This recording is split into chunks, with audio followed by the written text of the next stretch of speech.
live and direct from the Golden State. It's intelligent talk media, the Denice Gary Show. Now, here's Denice Gary. Ladies and gentlemen, welcome to the Denice Gary Show. I'm just thrilled to be with you again today. We've got a very important and special guest coming up, Major General Paul Vallely, in the second segment of the broadcast. But first, some good news to be thankful for this Thanksgiving week. Jerry Brown has decided to offer a proposal easing logging regulations and rules. Environmental groups are up in arms. They're very displeased at our liberal progressive governor here in the state of California, but with 1,000 people missing and 80 people dead, and the President of the United States continuing to tell Jerry Brown and Gavin Newsom, you need to have some decent forestry management. Let me share this out with you. So Governor Brown has decided that he is going to propose some changes to California's logging rules that would allow landowners. You know, I didn't realize this. I didn't know that Jerry Brown and our state legislative branch and executive branch had disallowed landowners the opportunity to cut down large trees, especially dead trees. I have a neighbor that has a dead tree in his yard. I'm thinking, I wish he'd cut it down, because to me it's a fire hazard. You know, it's one of those great big pine trees that's just, you know, it doesn't get enough water, so it's just not doing well. And so anyway, Governor Brown is proposing now new changes to our California logging rules that will allow these larger trees to be cut, and that these landowners can build temporary roads without obtaining a permit, so as a way to thin more forests across the state. The proposal, which has the support of the timber industry, is being opposed by more than a dozen environmental groups. But this is important because, according to this, legislative leaders in the governor's office are working behind the scenes, and they do believe it's important that private landowners be able to cut trees up to 36 inches in diameter, up from the current 26 inches, on property 300 acres or less, without getting a timber harvest permit from the state. And this way, they will be able to, these landowners, these private landowners, will be able to thin forests to reduce fire risk. These landowners will also be able to build roads of up to 600 feet long without getting a permit, as long as they are repaired and replanted. Wow. Timber industry officials say the changes are needed to cut red tape and increase incentives for landowners, particularly in the Sierra Nevada area, to thin pine and fern forests that are dangerously overgrown after 100 years of firefighting. Anyway, I wanted to share out a little bit of good news. You know, the governor and the next governor, Governor-elect Gavin Newsom, needs to take President Trump's advice and, of course, begin to do some proper California forestry management methods. And I think it's important. Rich Gordon, the president of the California Forestry Association, has said, we're trying to get some kind of a deal. Again, remember, the timber industry is supportive of clearing out, especially dead trees and dead debris. It's got to be done. It's dry and it's dead. We haven't had a whole lot of rain in the last several years. So the timber industry is all for it. Let's prevent forest fires. It's the environmentalists. It's the Democrats. It's the liberal progressives that I believe should be blamed for 80 dead people and 1,000 missing. Just my thought.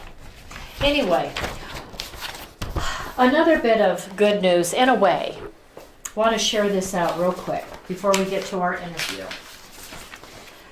And I appreciate, by the way, this came to me by a listener. Really appreciate it, Susan. Thank you so much for sending this. This is great. So Assemblyman Vince Fong, he's our assemblyman here in Kern County. He said a non-partisan state auditor, now this is something that Assemblyman Vince Fong tweeted out, says the non-partisan state auditor, did you know we had a state auditor? We do. Has confirmed in the release of today's audit what we have known about this disastrous rail project. He's talking about the high-speed rail system that the Democrats, that Governor Jerry Brown has wanted to build here in the California, talking again about the high-speed rail system.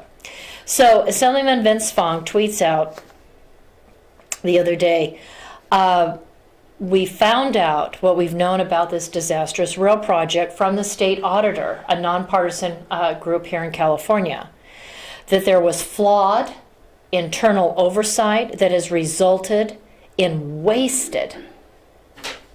the waste of hard-earned tax dollars, billions of dollars, billions of taxpayer dollars, have been poured into a project that does not resemble anything that was told to the voters a decade ago. Remember 2010, when Obama was president? He awarded Jerry Brown a federal grant. Well, guess what? The grant was completed. The grant required that in December of last year, 2017, that the high-speed rail project be completed. It was not. So the federal grant that Obama gave to Brown back in 2010 said that by December 2017, this high-speed rail project should be complete. It was not. They have an extension. The extension offers a grant deadline of December 2022. So I just want to say that taxpayer dollars we've spent, in addition to the grant money that Jerry Brown got, the taxpayers have spent billions of dollars in cost overruns. And there's 4 points here I want to make that the state auditor made that I would like to make to you. Number one is the auditor said that the construction here in the Central Valley began in October 2013, 3 years after the grant had been issued, and that the California, Jerry Brown and his team, were aware of many risks associated with beginning construction in 2013. Number two, the authority, the California High-Speed Rail Authority, did not acquire sufficient land for the building of the high-speed rail. Number three, it had no idea, it had made absolutely no determination on where it was going to relocate utility systems. So apparently they began construction early. They didn't acquire enough land to build the high-speed rail. They didn't figure out where they were going to relocate utility systems. And number four, they didn't obtain agreements from external stakeholders. In other words, people they had to deal with outside the high-speed rail authority. They didn't get permission or talk to these individuals or get any of the issues, agreements, worked through and worked out and in writing. They didn't bother to do all of that. And now it's November 2018. They have until December 22, and they've spent billions of taxpayer dollars. And apparently, according to the California State Auditor, a nonpartisan group, if this California High-Speed Rail Authority does not finish this high-speed rail system by the December 2022 deadline, we will have to pay back, the state will have to pay back to the federal government $3.5 billion. The Democrats don't understand money. They don't understand about how to maintain a budget. They don't understand something that Ken Hetke said to me the other day, the value of a dollar. They just don't get it. This has been a disaster, and now we have until December 2022, or we're going to be paying taxpayers, you people, you and I.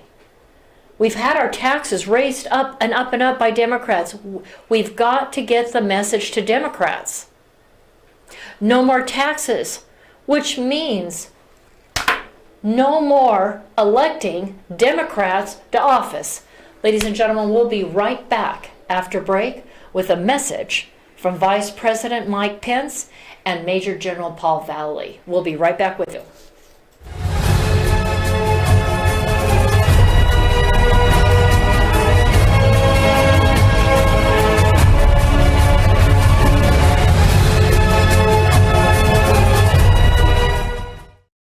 I want to tell you about a place I love to go, Frugatti's Italian Restaurant. Very few locations here provide seating outside in front of a fabulous water fountain with an atmosphere that is reminiscent to me of eating outdoors in Venice. This is real Italian food by real Italians. And what makes it even more so is owner Ralph Frugoletti, who nearly a quarter century ago brought a wood fire oven from Milan, Italy to make, like his mother, fresh homemade bread and pizzas. Moreover, Frugatti's Restaurant offers you not only the very best in Southern Italian cooking, even importing the finest ingredients for authentic Italian food, including a fitness menu. After all, Ralph has represented the United States and Italy, competing in the Master Championship Games. He knows all the right food for good fitness, so check out the menu. After today's broadcast, run over to Frugatti's Italian Restaurant and Catering at 600 Coffee Road here in Bakersfield. And after a Friday, Saturday, or Sunday service, stop into Frugatti's for a great lunch. Ladies and gentlemen,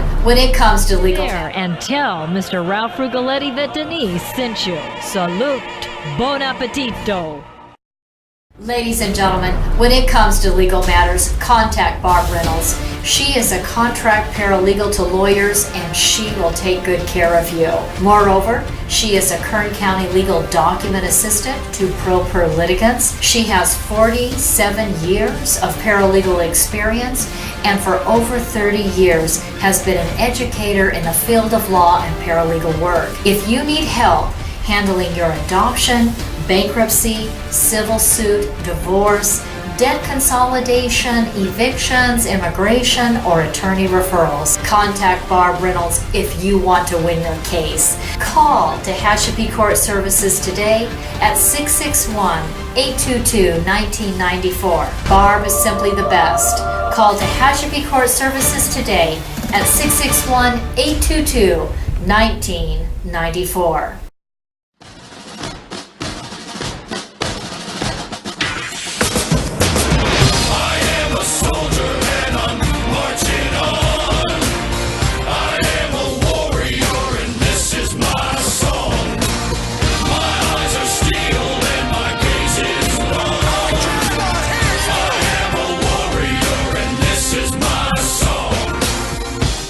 Ladies and gentlemen, when Vice President Mike Pence was Saturday at the Asia-Pacific Economic Cooperation Summit, without mentioning China specifically, the Vice President pointed out that these nations that are part of the Asian-Pacific Economic Group could not afford to continue receiving loans from China. And because the bottom line is China's investment into these countries is not benefiting the local communities. The interest rate is so high, they're offering billions of dollars. And what's happening is China's literally taking over parts and pieces of that country, taking over parts of their, in effect, sovereignty. When you take over a nation's port, for example, Malaysia, China spent $22 billion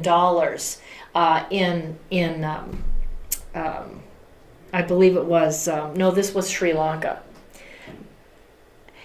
Excuse me, 1.2 billion in Sri Lanka, 22 billion in Malaysia. The bottom line is these countries aren't able to pay that back on China's timetable. So then, for example, with respect to Sri Lanka, the government literally gave over one of its ports for China to use, and China is building up its military, both its navy and its army. It's building up its military. So now China has leased this port for 99 years.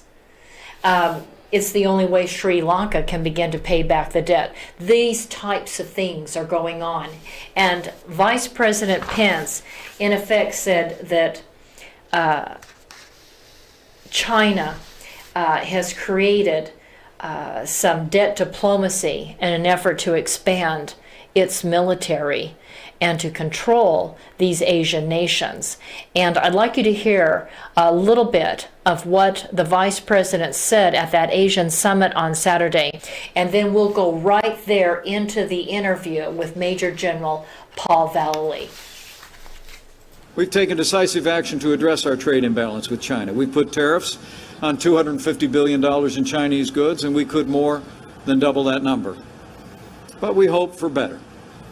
The United States, though, will not change course until China changes its ways. As the President said just a few hours ago in the Oval Office, we have great respect for President Xi and great respect for China. But, in the President's words, China's taken advantage of the United States for many, many years, and those days are over.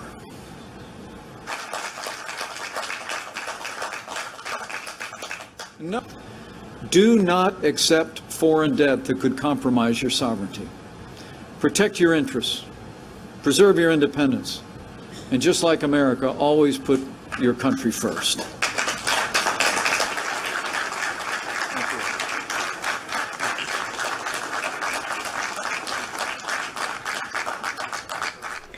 Ladies and gentlemen, I'm just thrilled today. I have the honor of speaking to Major General Paul E. Vallely, retired United States Army. Welcome to the broadcast, Major General.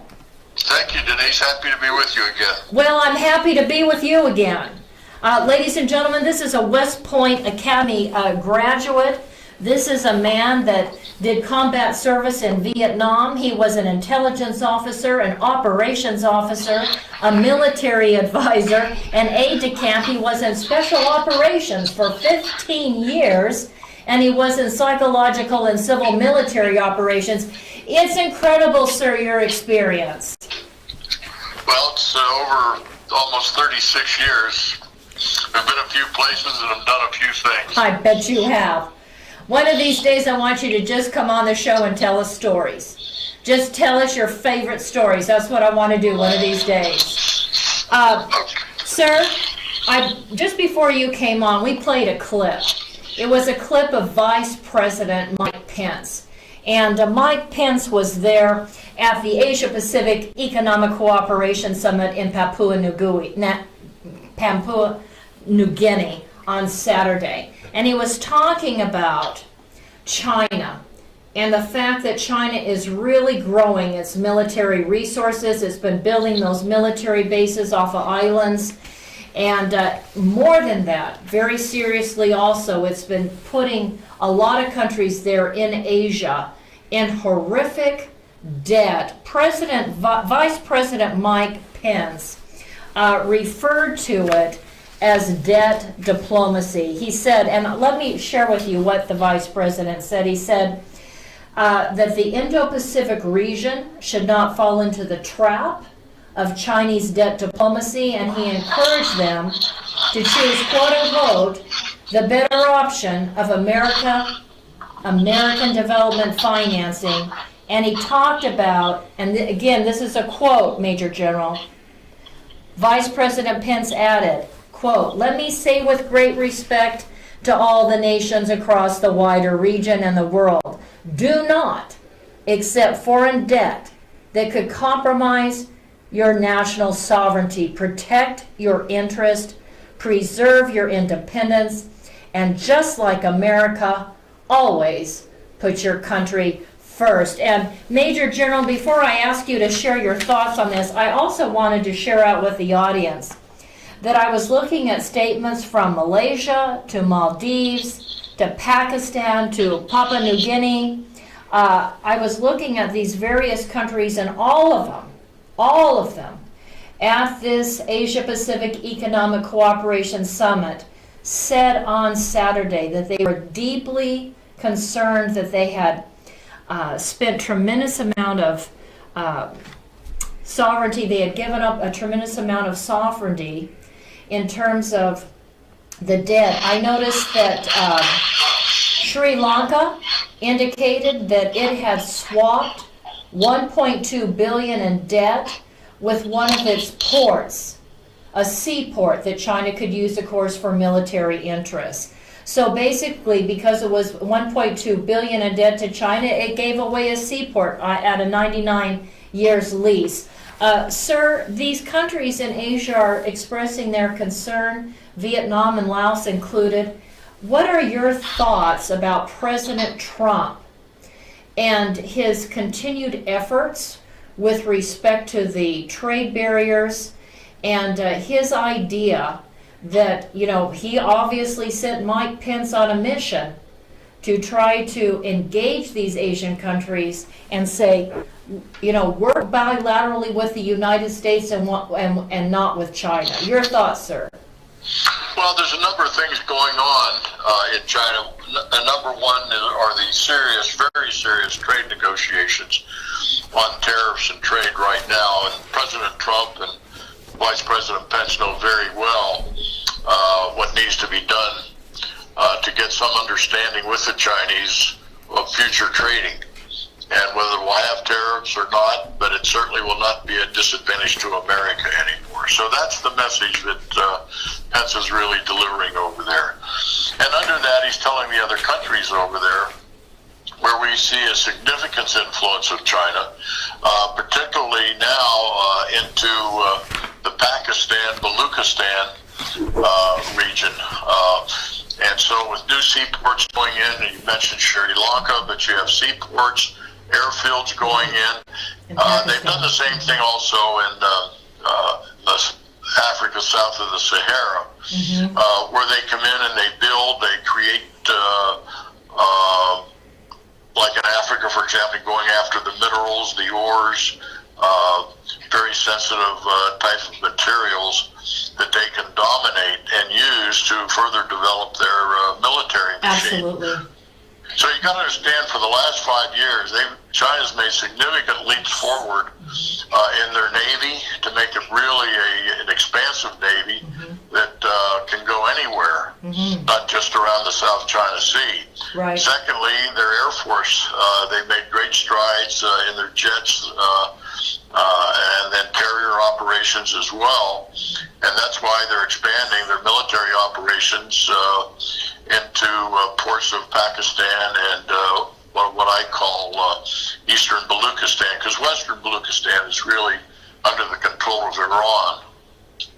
And they're redeveloping the old Silk Road, Right. which goes from China across Asia there into the Middle East. And that's being developed very rapidly. Right. Chinese are taking control of some areas, of course, in northern Afghanistan now, where they're building a base there and controlling it.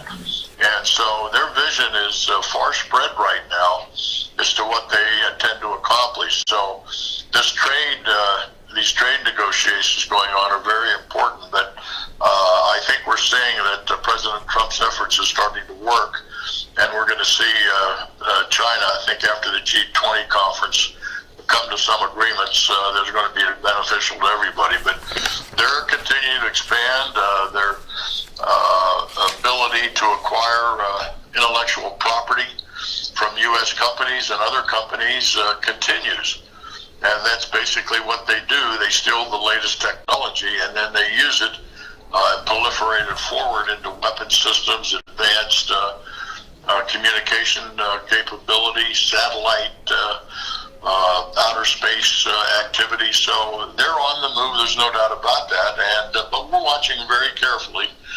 But certainly they'll take over a lot of that Pakistan, Afghanistan, as we we'll get out of there at some point in time here shortly, I hope. Absolutely, sir. Ladies and gentlemen, from 2013 on, China's really expanded its land and sea links between its country and Asia and Africa and Europe. China has invested billions of dollars in infrastructure, and many of these nations are heavily indebted, and they're concerned about maintaining their national sovereignty over their own territory. Major General Vallely, really, one more thing on China. I heard the president say at a press, well, it wasn't a press conference, but on his way back to Florida, the president stopped to take questions from the press, and he was pleased. As I believe a lot of the American people were very pleased that Mike Pence stood up to China without even mentioning China's name during his speech at this summit in Papua New Guinea. And I thought it was important that the president said, you know, we've got a $125 billion trade barrier at the moment on China, and he would raise that to another $125 billion if necessary. Do you believe that Republicans going forward are beginning to understand, and maybe Democrats too, that this president is working hard to continue to grow this economy so that it is sustainable long after he leaves? And the way to do that, or one of the ways to do that, is to block China from taking away American jobs. Well, no, that's exactly right, as well as technology, and that's part of the president's strategy now in dealing in these high-level trade negotiations. But certainly, as we look at their overabundance of pouring money into these countries become dependent, like Pakistan, and of course they give up everything they can just to have that money come in to that country. But a lot of the money that's going from China to these countries comes from the United States in this trade deficit, you see, so I see how it all ties in. Yes. Sir, do you believe that ultimately we're going to win this battle with China, and instead of China bringing all these ships into ports here in the United States and offloading Chinese products, we're going to be able to, or we will begin to be able to go to places, our stores here in the United States, and pick up a product that says made in the United States as opposed to saying it's made in China? Do you think we're getting there and we're going to be, we'll be successful? Okay. Yeah, I think if you go to the stores today, and particularly over Christmas, you're going to see more and more goods made in America that'll go through Costco and the other retailers, Walmart, even on Amazon. Okay. And I think you're going to see more and more of that because China is, at this point in time, is weakening as far as its economy is going. In terms of a lot of internal things, with tremendous debt of Chinese citizens. Many millionaires have been made in China, but many of the middle class over there have gone into debt tremendously to have a higher lifestyle, a better lifestyle. So they've got their own problems to deal with, and but yet we've got to be the country that stands up, and hopefully we can come up with a win-win situation, not exactly a win-lose situation with China. Absolutely. Through your sources, sir, have you heard any feedback at all about the reaction by these Asian countries to Vice President Mike Pence's speech? And do you believe that after having dealt with China and going into tremendous debt with China, do you believe that they will begin to start negotiating new deals with the United States of America and building bilateral treaties here with the United States? Do you see that? Do you hear anything about that that's encouraging? No, I haven't heard anything yet, but certainly that's part of the objective of dealing with China. Okay. Let's move on. I want to talk about ISIS. There seems to be a second resurgence of the Islamic State. These are the people that crucify children on crosses because they're Christians.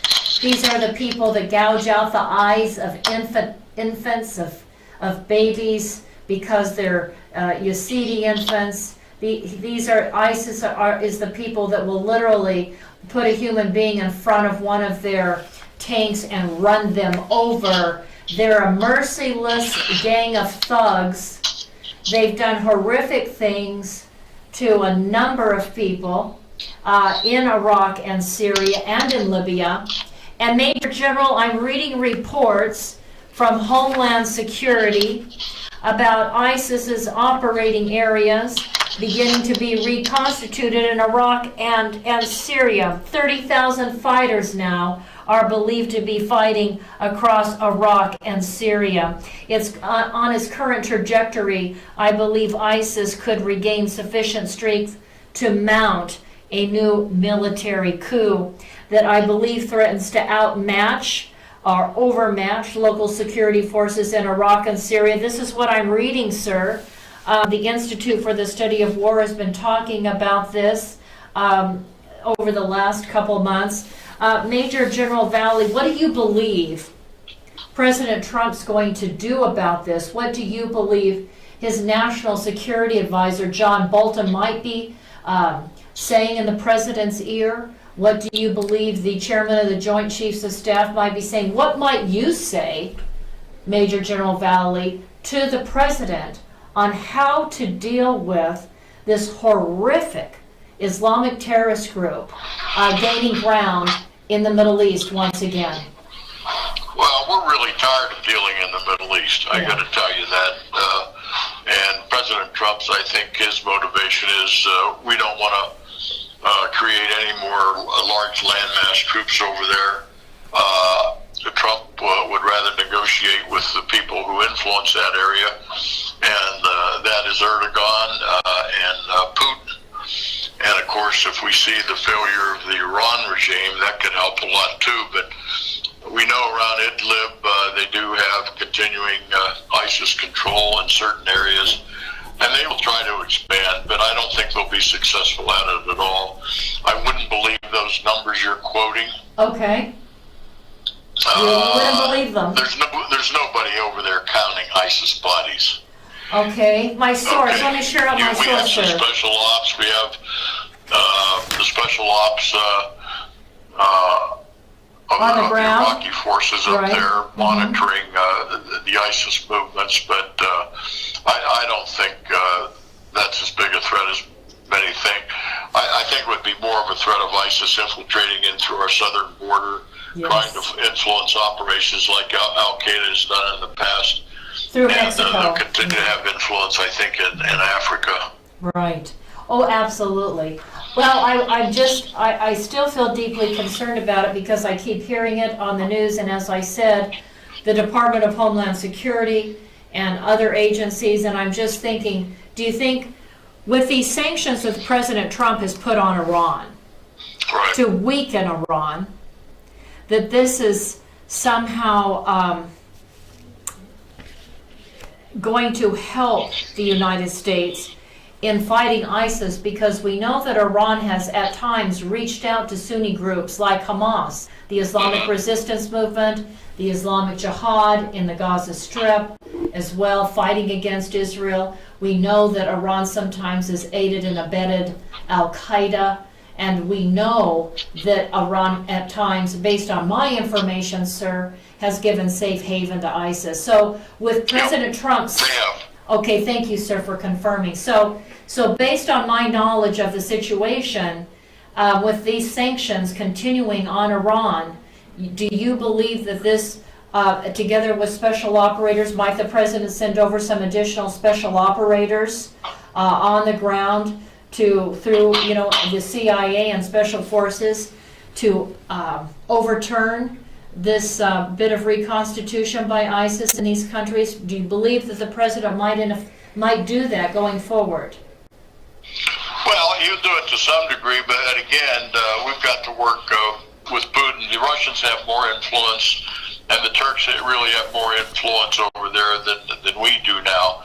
We're still demonstrably effective in northern Iraq, though Iraq's even changing, getting away from the Iranian control as much as possible. Okay. But the Russians are still there, working out of Latakia and Tartus with their port control there in the Mediterranean. Right. They're looking now for the redevelopment of Syria. That's rebuilding and reconstructing the towns over there. So that's a big thing a big item on the agenda over there is rehabilitation of the Renaissance of Syria.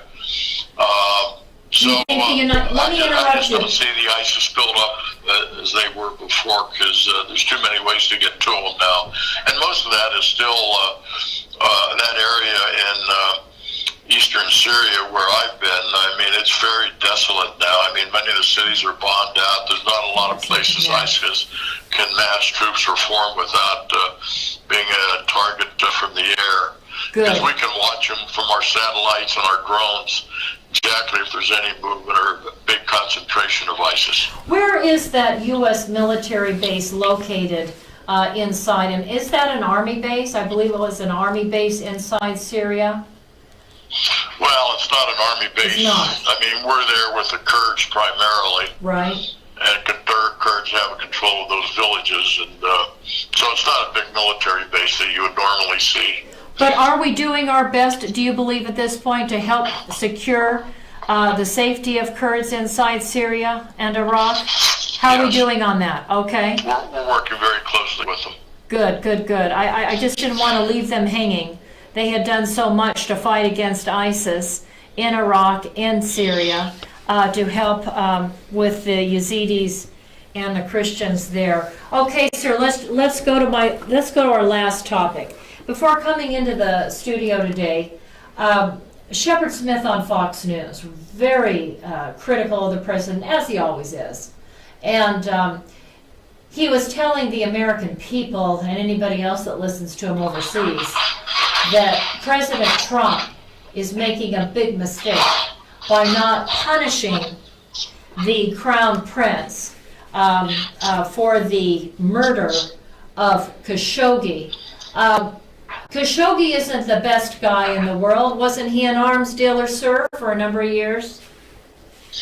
Well, I've met Khashoggi. I met him in Moscow last year, and I had a separate press conference with about 50 reporters, just Khashoggi and myself. And that's the only time I've met him and been with him. What was your impression? We know he's been a supporter of the Muslim Brotherhood. Certainly, we're not going to give up our relationship with Saudi Arabia because of the death of Khashoggi. We're just not going to do it because there's too many other things that are relative to the relationship over there. Not only from a security standpoint, but from a trade, energy, and so on. So Shepard Smith has never been known as a strategist. So I would not take anything he says other than a grain of salt. Sir, we've got to unpack what you just said, because that's incredible what you just shared with the audience. First of all, I want to say thank you for mentioning his ties with the Muslim Brotherhood. I'm so glad to get confirmation from you on that, because that's, based on what I've read about the man, he's in bed with the Muslim Brotherhood. And but to hear Shepard Smith say, well, he was a Wall Street Journal reporter.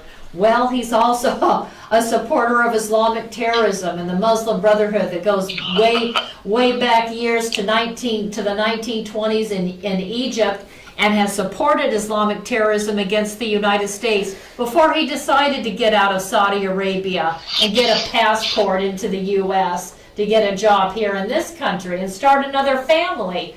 So, there's a lot of things going on there, but thank you for sharing out about the Muslim Brotherhood. I wasn't sure I wanted to go there, but I'm so glad you did. People need to know he was absolutely no saint by any stretch of the imagination. But let's go back to that press conference. You said you had a press conference with Khashoggi. And where was this press conference, sir? It was a press conference put on in Moscow? by Vallely. Vallely is the top think tank in Moscow in Russia. Okay. And I was invited as a speaker at the Middle East conference there last year, along with Khashoggi. And so we were both on panels during the 3-day event, and then Vallely asked if we could do a separate press conference on the Middle East, just Khashoggi and myself, which we did for about 2 hours. What was your sense of Khashoggi? And number one, what was your sense of the man? And what was number two? What was the sort of points that he made in the press conference were any of his points actually flattering or glorifying the Muslim Brotherhood or Islamic terrorism? No, there were really questions from the reporters on the theme of the conference. The theme of the conference, when will tomorrow come in the Middle East? Okay. And so he handled it very well. He's a very gentle man. He's not an arrogant man at all. Very fluent, of course, in English, and big a newspaper guy. And he did a lot of the media for the royal family in Saudi Arabia for years. That's how he got his notoriety. He was really their top PR media guy for a number of years. But he disagreed with them, and so he left the kingdom. Well, yeah, recently, that's true. He came at odds with Prince Salman, and became one of the outs, and the prince wanted him back, as I understand it. He wouldn't come back, so they sent up a group to bring him back to Saudi Arabia. Then a fight ensued inside the embassy, and as I understood it, somebody put a pillow over his head as they tried to handcuff him and going to bring him back by private aircraft, and during that encounters, he was killed. I heard that it was and then they paid $100,000 to a Turkish intermediary to get rid of the body, and that's what happened.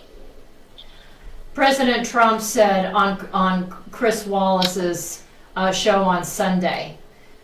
Chris Wallace questioned President Trump, like, you know, in a disrespectful manner, I thought, suggesting to the president. He always does. He's another anti-Trumper, just like he's a Democrat. Shepard Smith. He's a Democrat. Anyway, I wanted to get your response. So Chris Wallace did you see the Sunday show with Chris Wallace and his interview with President Trump? I never watch him. Okay, well, let me tell you what happened. So Chris Wallace says to President Trump on the Sunday show, he says, so why didn't you listen to the tape?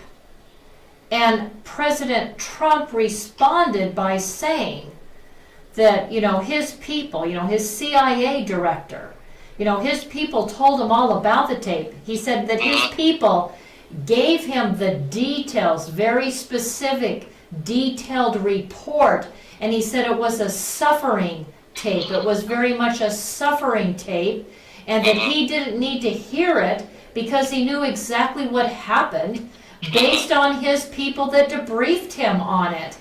I don't understand why, to a Democrat like Chris Wallace on Fox News, why is that somehow wrong that the president didn't listen to a Muslim Brotherhood supporter who suffered because he didn't want to go back to Saudi Arabia because he had a rift with the leadership?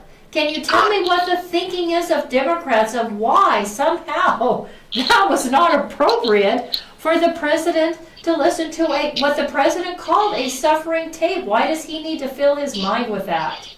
Well, he does it, and that's his choice. And Chris Wallace will try to always set something up just like the other left-wing media people, and Right. Trump's not going to get set up by those people.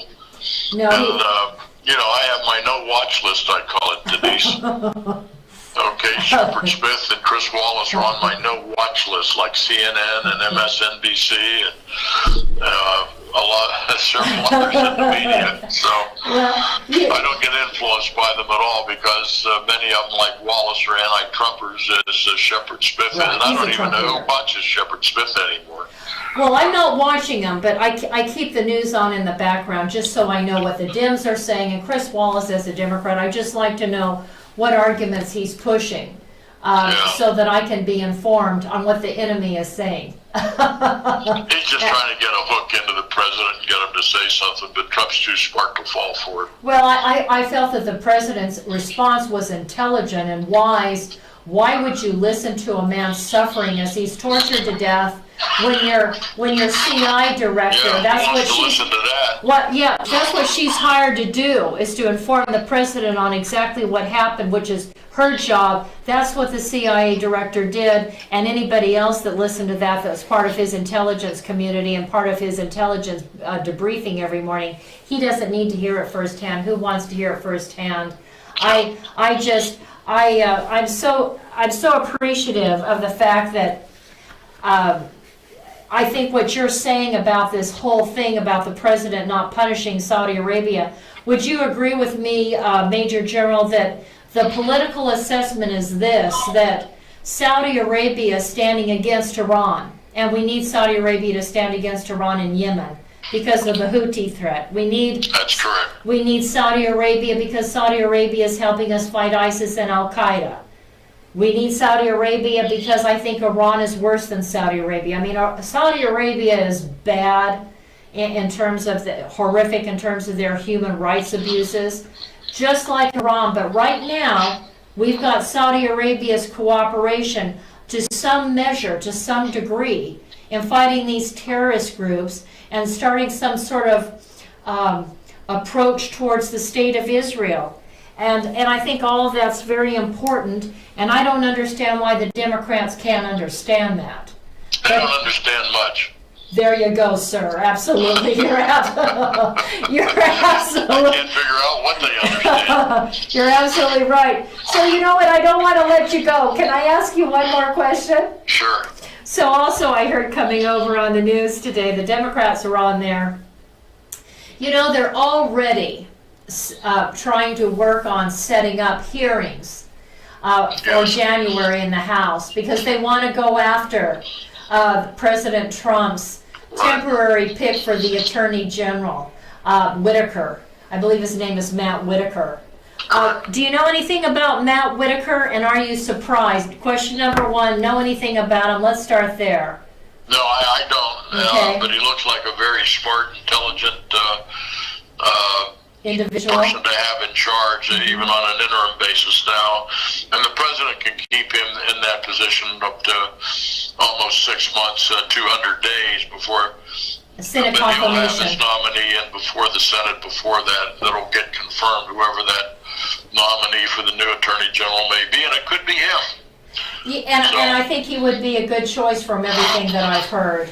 I don't understand the Democrats arguing that he can't sit there in that seat temporarily. Yeah, of course He doesn't can. need Senate confirmation to fulfill the seat temporarily as the AG of the United States. First of all, he works for the president. He doesn't work for Congress. That's right. That's right, sir. Oh, Major General Vallely, it's so good to have you back on the show. Thank you so much for taking the time to come on the broadcast. Just a day away now from Thanksgiving. I hope you and your family have a wonderful Thanksgiving, and thank you, sir, for your service to the United States of America all these many, many years. We appreciate you. We love you. Thank you very much.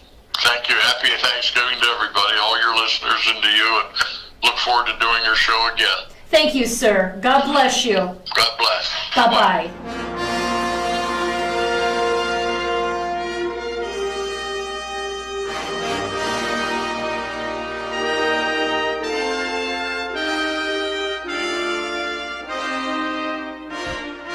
President Trump has correctly stated that economic security is national security, and in the Tehachapi Mountains of Kern County resides a United States defense contractor, Anitates Products. Here is the Silicon Valley of the aerospace industry, right here in East Kern. Anitates Products is a forward-leaning manufacturer and distributor of hardware sold to major defense and aerospace companies. We're talking about Boeing, Lockheed Martin, United Technologies, Northrop Grumman, Raytheon General Electric, and on the list goes, as well as to every United States ally worldwide, including Israel, America's most important strategic ally in the Middle East. And for everything that flies, Anitates Products is providing the parts. And with me today is the president of Anitates Products, Scott Baker. Hi, Scott. How you doing? Scott, tell us why you believe this corner of Kern County is the hub of the aerospace industry. Well, this portion of Southern California here out in the Antelope Valley, it contains, some of the most cutting-edge technology going on in aviation today. We have some of the UCAS programs with unmanned technologies going on. We have Edwards Air Force Base out here, who's doing continual testing in their area. We have the Naval Weapons Station up there at China Lake, doing some fantastic cutting-edge stuff, cruise missile technology, and those things are going on. We have Scale Composites locally doing a lot of composite technology, which is new. We have SpaceX, which is a private one, putting a private entity putting things into space now. This area is the growth center for aviation's future, and this is the area I think that as a nation we need to be concentrating some of our effort and taking this technology. And as we all know, with the space program from Apollo years ago, out of these technologies, we the private sector are going to reap some of the benefits of that. Thank you, Scott. Ladies and gentlemen, Scott Baker, president of Anitae's Products. Anitae's Products, located in the beautiful mountains of Tehachapi, California, in eastern Kern County, is home to some of the most innovative and specialized technologies in the world, including those at the U.S. Naval Air Warfare Center, Weapons Division at China Lake, Edwards Air Force Base, as well as Stratolaunch, launching satellites capable of delivering multiple orbits in a single flight to space. And it is Anitae's Products that has provided the manufactured devices, and the president, Scott Baker of Anitae's Products, Marine Corps veteran, reactivated on 9/11 to monitor threats to the homeland, is carrying on a tradition of providing for the security of the United States by manufacturing every kind of fastener on anything that flies, as well as providing a full testing destructive laboratory. Contact Anitae's Products, now in business for 30 years, at 661-822-6873. Located at 1314 Goodrich Drive in Tehachapi, for your manufacturing and testing needs today.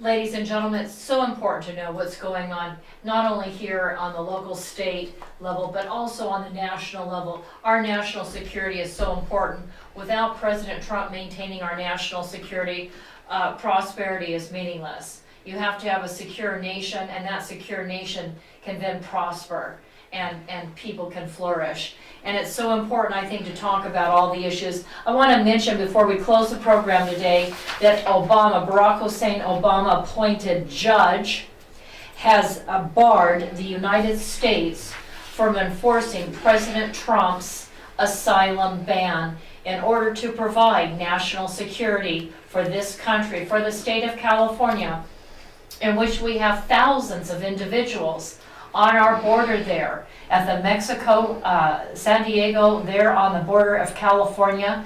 Many of those individuals the Department of Homeland Security has already pointed out are criminals.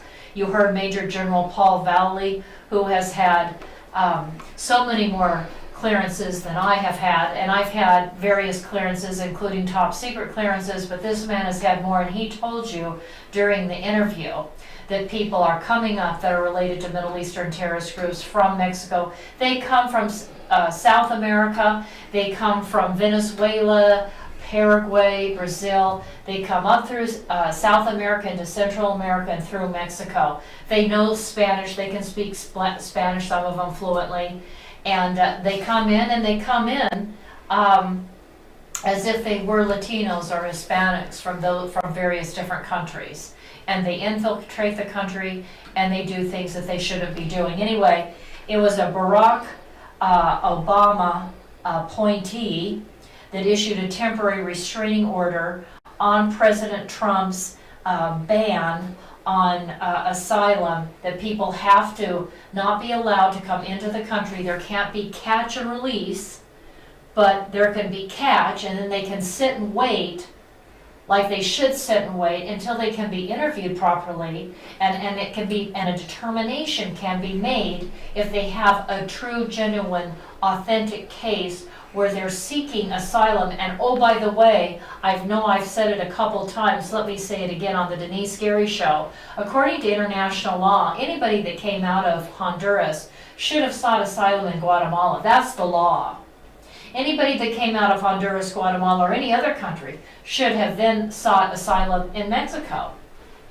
If they travel from Guatemala to Mexico, that next port of entry, they should have sought asylum, and Mexico's already promised asylum and work permits and training programs, as it should be. But no, they're still trying to climb the fence and break into our country illegally. It's wrong, it's immoral, and what the Democrats continue to do and fund and service is immoral and wrong, and it leads to lawlessness in the United States of America. It was a mistake that too many people here in California voted for a Democrat and too many Americans living here in the state of California didn't get out and vote Republican. I hope that this time we learn our lesson. I want to thank Scope 365, our Navy veteran, Craig Jansen, for advertising on the Denice Gary Show. Go join his gym at Scope 365 Fitness. He's located at Brimhall, 9500 Brimhall Road at Callaway.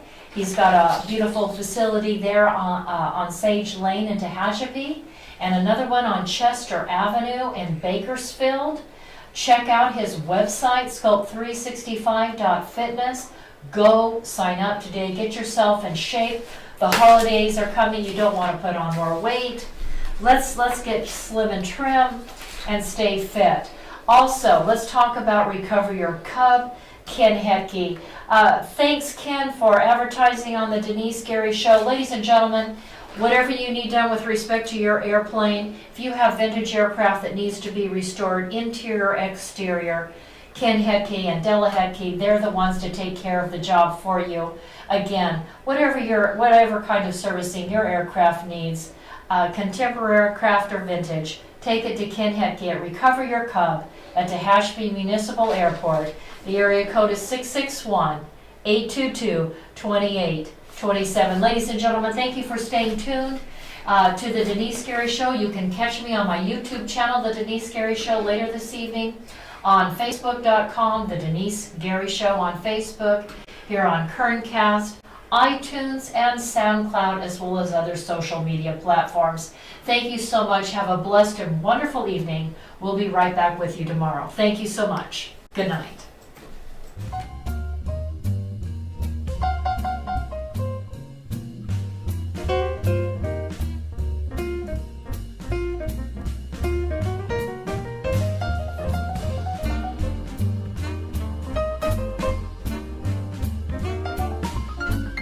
Thank you for listening to the Denice Gary Show. Intelligent talk media.